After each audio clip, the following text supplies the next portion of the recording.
Hello friends, मैं गुरलाल सरा आज आपके साथ इंडियन पॉलिटी का लेक्चर 3 डिस्कस करने जा रहा हूँ। एंड ये बहुत ज़्यादा इंपॉर्टेंट है यूपीएससी के लिए, पीसीएस के लिए एंड एसएससी सीजीएल के लिए और बाकी जो भी स्टेट लेवल के एग्जाम होते हैं उन सभी के लिए ये बहुत ज़्यादा इंपॉर्टेंट है। इसमें जो आज कंटेंट लेके आऊँ बहुत ज़्यादा इंपॉर्टेंट है, आप इसको कॉपी पर नोट करना मत भूलिए। और जिन बच्चों ने हमारा चैनल अभी तक सब्सक्राइब नहीं किया, प्लीज़ पहले हमारा चैनल सब्सक्राइब करो और उसके बाद अपने ज़्यादा से ज़्यादा फ्रेंड्स से शेयर करो। चलो हम शुरू करते हैं।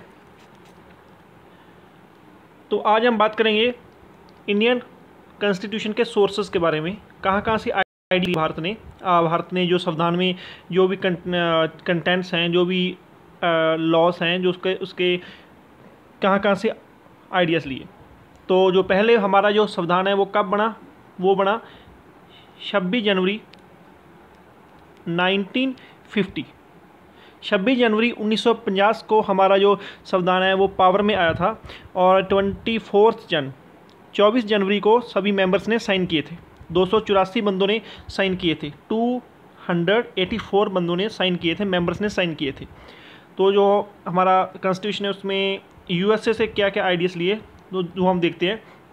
पहला है फंडामेंटल राइट। फंडामेंटल राइट अभी कितने हमारे पास, अभी यहाँ फंडामेंटल राइट हमारे पास 6, ठीक है। तो पहले fundamental right, initially fundamental right कितने होते थे, 7 होते थे। तो एक जो राइट ऑफ प्रॉपर्टी जो आर्टिकल 31 में था उसको अबॉलिश कर दिया गया है 44th अमेंडमेंट 1978 में। 44th अमेंडमेंट 1978 में उसको हटाकर उसको लीगल राइट बना दिया गया और उसको आर्टिकल 300A में डाल दिया गया है एज ए लीगल राइट। तो आपने सभी याद रखना है जो हमारे फंडामेंटल राइट हैं वो हैं 6 हैं और इनिशियली कितने थे, 7 थे पहले, अभी 6 रह चुके हैं। उसके बाद आ जाता है रिटन कॉन्स्टिट्यूशन। जो भारत का संविधान है वो क्या है, रिटन कॉन्स्टिट्यूशन है। और जो इसका आइडिया 1934 में जो आइडिया था संविधान को लिखती रूप में तैयार करने का, वो दिया था एम एन राव ने। एम एन राव ने आइडिया किसको दिया था, जवाहरलाल नेहरू को दिया था। उसके बाद इंडियन नेशनल कांग्रेस ने इसकी डिमांड की थी। और आगे है जो vice president as ex officio, जो भारत का जो उपराष्ट्रपति है वो राज्यसभा का एक्स ऑफिसो चेयरमैन होगा। राज्यसभा में कोई स्पीकर नहीं होता, वहाँ पर एक्स ऑफिसो चेयरमैन होता है। उसकी ड्यूटी कौन जो निभाता है, वो निभाता है हमारा वाइस प्रेसिडेंट। अभी हमारा वाइस प्रेसिडेंट कौन है, श्री हामिद अंसारी जी। उसके बाद है सुप्रीम कोर्ट। सुप्रीम कोर्ट एक है, इंडिया की सुप्रीम कोर्ट सिर्फ एक है, जिसकी सीट कहाँ पर है, न्यू दिल्ली में है। और जो यहाँ पर जो जज होते हैं, जज का कॉरम कितना है, 31 जज टोटल हैं इंक्लूडिंग सीजीआई। उसके बाद क्या है, जुडिशियल रिव्यू। जितने भी हमारे जुडिशियल रिव्यूज़ हैं वो सारे लिए गए हैं यूएसए से। उसके बाद प्रेम्बल, जो हमारी प्रस्तावना है, प्रस्तावना में क्या है, प्रस्तावना में इंट्रोडक्शन है और प्रीफेस है हमारे आर्टिकल्स का और हमारे कॉन्स्टिट्यूशन का। तो ये 1946 में जवाहरलाल नेहरू जी ने यूएसए से लिए थे। तो उसके बाद है रिमूवल ऑफ जज of high court and supreme court. जो भी हमारे हाई कोर्ट्स हैं, जितनी भी स्टेट्स के हाई कोर्ट हैं और जो हमारे एक सुप्रीम कोर्ट है, उसके सभी के जज को हम हटा सकते हैं, रिमूव कर सकते हैं। कि किस केस में, इन मिसबिहेवियर के केस में हम उसको हटा सकते हैं। तो वो सारी प्रक्रिया है वो यूएसए से ली है। ये सभी काम हमने यूएसए से लिया है, ये आप याद रखना। उसके बाद है यूएसएसआर, रशिया से क्या लिया है, फंडामेंटल ड्यूटीज़। जो हमारी फंडामेंटल ड्यूटीज़ हैं तो वो सारी फंडामेंटल ड्यूटी हमने वहाँ से ली है। कितनी हमारी फंडामेंटल ड्यूटीज़ हैं, 11 फंडामेंटल ड्यूटीज़ हैं हमारी। और जो फंडामेंटल ड्यूटीज़ हैं वो आप याद रखिए, ये नॉन जस्टेबल हैं। इसको हम न्याय योग्य नहीं बना सकते, ये ओनली जस्टेबल हैं। उसके बाद 5 ईयर प्लान भी हमने रशिया से लिया है। 5 ईयर प्लान सबसे पहले जो 1951 में आया था, आपको पता ही है। तो अब तक 12 5 ईयर प्लान आ चुके हैं। अब जो 5 ईयर प्लान जो तैयार करता था, जो लेकर आता था, वो प्लानिंग कमीशन लेकर आता था। अब उसका नाम जो नीति आयोग कर दिया गया है। तो ये पहले 5 साल योजना आती थी, अब क्या आती है, अब 15 साल योजना आती है। जो अभी 13 नंबर प्लान आया है, वो आया है 2017 से लेकर 2032 तक, ठीक है। ये 5 ईयर प्लान है, इसमें 5 ईयर की रणनीति बनाते हैं, सरकार बनाती है। अभी इसमें 15 ईयर की रणनीति बनाई चुकी है। जो इसके हेड होते हैं वो पीएम होते हैं। तो अभी नीति आयोग के हेड कौन है? हमारे श्री नरेंद्र मोदी जी। नेक्स्ट हम यूके से क्या लिया है? यूके ब्रिटेन से किया है। ब्रिटेन से हम लिया है प्रेसिडेंट एज नॉमिनल हेड। वहाँ पर ब्रिटेन में क्या था? ब्रिटेन में रानी थी, यहाँ पर क्या बना दिया हमने? प्रेसिडेंट, जो एक नॉमिनल हेड है, वो हमारे एडमिनिस्ट्रेशन के हेड हैं, जो भी हमारी बाकी जो भी मिलिट्री पावर उसके हेड हैं, तो वो सिर्फ जस्ट एज नॉमिनल हेड है। उसके सिर्फ प्रेसिडेंट के पास कौन सी पावर्स होती हैं? वीटो पावर्स होती हैं और पार्डन पावर होती हैं। पार्डन पावर्स क्या होती हैं? सजा माफ़ी की पावर्स होती हैं। और जो होती है वीटो पावर में वो किसी भी बिल को हमारे जो प्रेसिडेंट है वो ऑन होल्ड कर सकते हैं। उसके बाद क्या लिया? Parliamentary form of government. जो हमारी सरकार है वो कैसी होगी? पार्लियामेंट्री होगी। Parliamentary means as a Lok Sabha और राज्यसभा से हमारी जो सरकार बनेगी, मंत्री बनेंगे, ठीक है। उसके बाद है by cameral parliament. By cameral parliament का मतलब क्या है? टू हाउस बना दिए गए हैं, टू हाउस, ठीक है। जैसे राज्यसभा और लोकसभा। राज्यसभा को हम क्या बोलेंगे? राज्यसभा जिसमें कंटिन्यूसली बॉडी बोलेंगे, और लोकसभा जो हमारे एमपीस वगैरह बैठते हैं, एमपीस जिनका डायरेक्ट इलेक्शन होता है, अडल्ट वो से चुने जाते हैं। उसके बाद ऑस्ट्रेलिया से हमने क्या लिया? ऑस्ट्रेलिया से हमने कॉन्करेंट लिस्ट ली है। कॉन्करेंट लिस्ट क्या होती है? कॉन्करेंट लिस्ट एक ऐसी लिस्ट होती है जिसमें स्टेट और यूनियन की जो पावर्स होती हैं, दोनों की इकट्ठी पावर्स होती हैं। जैसे मान लो एक्साइज ड्यूटी है, एक्साइज ड्यूटी जो स्टेट कलेक्ट करता है on the behalf of union, ऐसे वाली जो कॉन्करेंट लिस्ट होती है। उसके बाद है ट्रेड एंड कमर्स, जो भी व्यापार होता है, कमर्स होती है, वो भी हमने कहाँ से लिया? ऑस्ट्रेलिया से लिया। उसके बाद जर्मनी से क्या लिया? जर्मनी से लिया suspension of fundamental right during the emergency. जो भी हमारे फंडामेंटल राइट्स हैं, कितने राइट्स मैंने आपको बताए थे? 6 राइट्स हैं। 6 राइट्स जो एमरजेंसी में सस्पेंड हो जाते हैं, वो चीज़ हमने कहाँ से ली? उठाई थी जर्मनी से ली। तो जर्मनी से हमने सस्पेंशन ऑफ फंडामेंटल राइट्स लिए। उसके बाद हम आ जाते हैं हमारी प्रेम्बल पर। जो हमारी प्रेम्बल है उसकी जो ऑफिशियल लैंग्वेज क्या है? उसकी ऑफिशियल लैंग्वेज है इंग्लिश।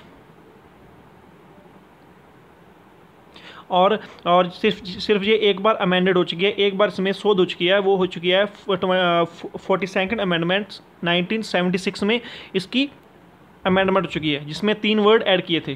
तो आप 3 वर्ड खुद देखना कौन से 3 वर्ड ऐड किए थे।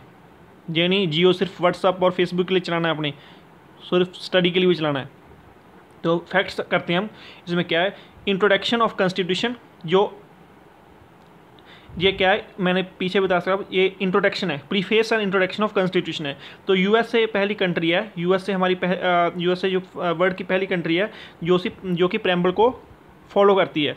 और एक बात आप ध्यान में रखिए, जो कि एम.एन. राव ने 1934 को जो आइडिया लिया था रिटन कॉन्स्टिट्यूशन का, वो उन्होंने यूएसए के कॉन्स्टिट्यूशन से लिया था। यूएसए का कॉन्स्टिट्यूशन 1784 में बना है, वो भी रिटन बना है। जो पहला रिटन कॉन्स्टिट्यूशन बना है वो यूएसए का बना है, उससे आइडिया एम.एन. राव ने लिया था।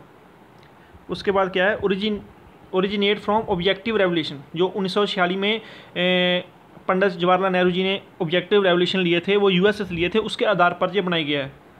उसके बाद है source of constitution with the people of government. ये कॉन्स्टिट्यूशन के सोर्स हैं, जैसे जो वर्ड हैं उसके बिहाफ पर ही सारे फंडामेंटल राइट्स वगैरह बनाए गए हैं। नेक्स्ट है preamble is called the horoscope of Indian constitution. K M. Munshi ji ने क्या ये बोला है? प्रस्तावना जो है वो हमारे जो प्रस्तावना क्या बोलते हैं? हेरोस्कोप ऑफ इंडियन कॉन्स्टिट्यूशन। उसके बाद हमारे ठाकुर दास भार्गव जी ने बोला है preamble is the soul of constitution. जो प्रस्तावना है वो हमारे कॉन्स्टिट्यूशन की है, सोल है। तो सोल तो आप सभी को पता होगा क्या होता है। उसके बाद है preamble is the identity card of the constitution. जो प्रेम्बल है, प्रेम्बल में आपको पहले सारे वर्ड ऐड हैं, जैसे सोशलिस्ट ऐड है, यूनिटी ऐड है, फ्रेगनेटी ऐड है, डेमोक्रेसी ऐड है, तो सेकुलर ऐड है, ये सभी उसमें ऐड हैं। तो इसको आइडेंटिटी कार्ड बोला जाता है, क्योंकि इसी वर्ड के आधार पर जस्टिस ऐड है, इसी वर्ड के आधार पर जो आगे पॉलिटिकल में सारे कॉन्स्टिट्यूशनल जो कि राइट्स बने, फंडामेंटल राइट्स बने हैं, ड्यूटीज़ बनी है, उसके आधार पर बनी है। और ये लाइन किसने बोली है? ये बोली है N.A. पलखी वाला ने बोली है। तो प्रेम्बल आइडेंटिटी कार्ड है हमारा, ठीक है। तो ये बहुत इंपॉर्टेंट है। नेक्स्ट क्या है, preamble neither provide power nor impose duty. जो प्रेम्बल है, प्रस्तावना है, वो कोई पावर, हमें पावर प्रोवाइड नहीं करती और ना ही हमारी ड्यूटी को इम्पोज करती है। उसके बाद है प्रेम्बल इज नाइदर इनफोर्सेबल और नॉट जस्टेबल। जो कि हमारी प्रेम्बल है, प्रस्तावना है, वो किसी को फोर्स नहीं करती, आप ये बात मानिए। और ये ना ही ये न्याययोग है, तो ये आप याद रखिए, ना ही न्याययोग है, ना ही प्रेम्बल के आधार पर किसी को हम चैलेंज कर सकते हैं, ना ही किसी को फोर्स कर सकते हैं। तो जो प्रेम्बल ओनली एक बार ही, मैंने आपको बताया था, एक बार अमेंडमेंट हो चुकी है, 42nd अमेंडमेंट 1976 में हो चुकी है। उसमें 3 वर्ड ऐड किए थे। तो पहले प्रेम्बल में 3 वर्ड नहीं थे, वो बाद में ऐड किए। वो कौन से है? सोशलिस्ट, सेकुलर एंड इंटीग्रिटी, ठीक है। जो तीनों वर्ड ऐड किए हैं। तो नेक्स्ट है, preamble ensures the ideas and philosophy of constitution. जो सारी कॉन्स्टिट्यूशन फिलॉसफी है, जैसे ये वर्ड है, ये सारे वर्ड के ऊपर ही हमारा कॉन्स्टिट्यूशन बना हुआ है। सारी वर्ड्स के ऊपर डिपेंडेंट है हमारा कॉन्स्टिट्यूशन, और इसी वर्ड्स के अकॉर्डिंग हमारे फंडामेंटल राइट्स बनाए हैं, अपनी ड्यूटीज़ बनाई हैं, डायरेक्टिव प्रिंसिपल्स बनाए हैं, सभी हमारे में जो प्रोविजंस दिए हैं इनके ऊपर ही दिए हैं। Thank you for watching our video. अगर आपको ये वीडियो अच्छी लगे तो अपने फ्रेंड्स के साथ आगे भी शेयर करें। एंड आगे भी मैं लेक्चर लेके आऊँगा इंडियन पॉलिटिकल पर, जो कि आपको और स्टेट लेवल जैसे पंजाब एग्ज़ाम में जो एक्साइज इंस्पेक्टर और PSSB का एग्ज़ाम आ रहा है, बहुत जल्दी एग्ज़ाम आ रहा है, उसकी आप तैयारी अब से शुरू कर दीजिए, क्योंकि 40 to 45 डेज़ बाकी रह चुके हैं एग्ज़ाम में। एक्सपेक्टेड किया जा रहा है एग्ज़ाम जल्दी हो जाएगा। 25 अगस्त के बाद एग्ज़ाम किसी भी टाइम हो सकता है। तो ये हमारी ऑफिशियल वेबसाइट है cbcexamguru.com। इस पर आप लॉगिन करके हमने इंफॉर्मेशन ले सकते हैं। और हमने जो 2 बुक्स लॉन्च की हुई हैं, एक्साइज इंस्पेक्टर और PSSB एंड कोऑपरेटिव बैंक के लिए, उसमें एक बुकलेट है और 21 मॉक टेस्ट हैं। 2 बुक्स हैं, एक बुक है और दूसरी में 21 मॉक टेस्ट हैं। वो हमारी जो ऑफिशियल वेबसाइट है, इसमें से इस पे जाकर आप बाय कर सकते हैं, ऑर्डर कर सकते हैं। और जो बच्चे टाइपिंग कर रहे हैं उसके लिए रावी फॉन्ट भी अवेलेबल है, वो भी आप यहाँ पर साइट पर जाकर बाय कर सकते हैं। Thanks to friends.